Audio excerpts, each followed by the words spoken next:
اس کو اب ہم مکمل طور پر بہت محفوظ طریقے سے 99% سیفٹی اور حفاظت کے ساتھ بغیر بڑی پیچیدگیاں پیدا کیے ہمیشہ کے لیے اینک سے نجات حاصل کی جا سکتی ہے.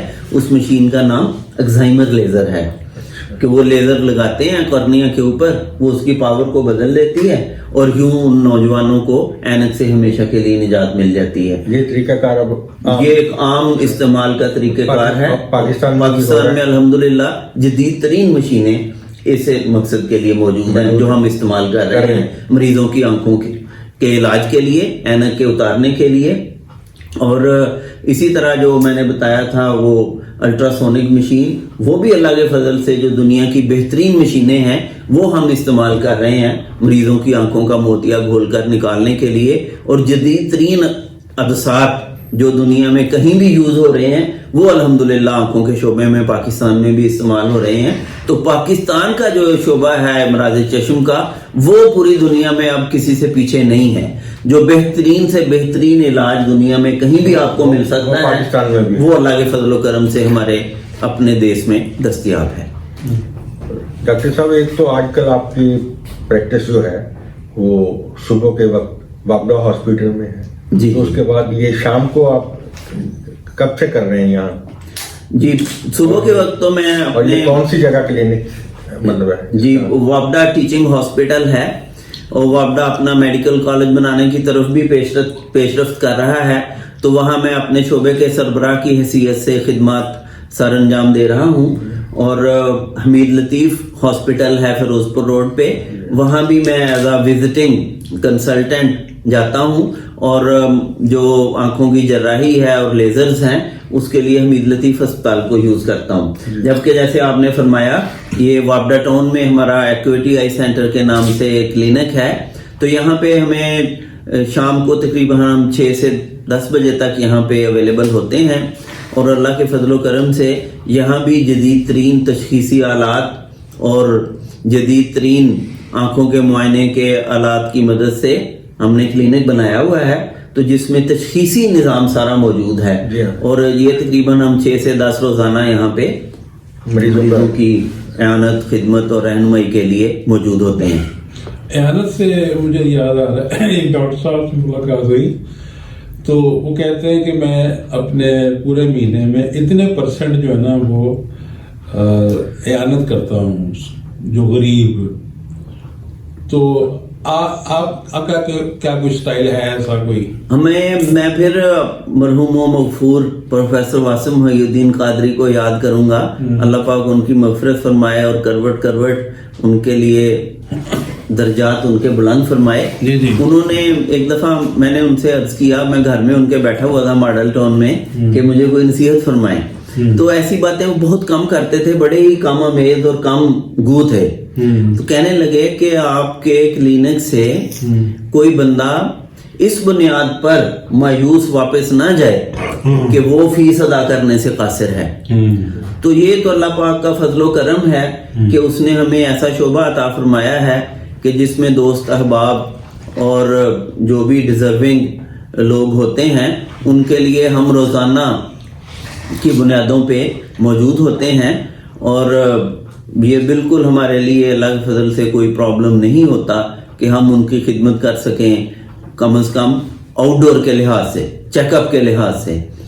ہاں اگر ان کو سرجری کی ضرورت ہو اور ان کو لیزرز کی ضرورت ہو تو اس میں چونکہ پھر ہمیں بھی ہائر کرنی پڑتی ہیں سہولیات حمید لطیف سے یا میڈی کیئر سے, تو پھر اگر ان کو مناسب رعایت کے ساتھ وہ کر سکیں افورڈ تو ٹھیک ہے, ورنہ پھر ہم ان کی رہنمائی کر دیتے ہیں سرکاری ہسپتال کی طرف یا ٹرسٹ ہسپتال کی طرف. تو یہ سلسلہ تو اللہ کے فضل سے جاری رہتا ہے. اور ہم واصف صاحب کے اس قول پہ کہ آپ کی پریکٹس سے کوئی بندہ اس بنیاد پہ مایوس نہ ہو کہ وہ آپ کی فیس ادا نہیں کر سکتا, اس پہ ہم پوری طرح سے عمل پیرا ہے.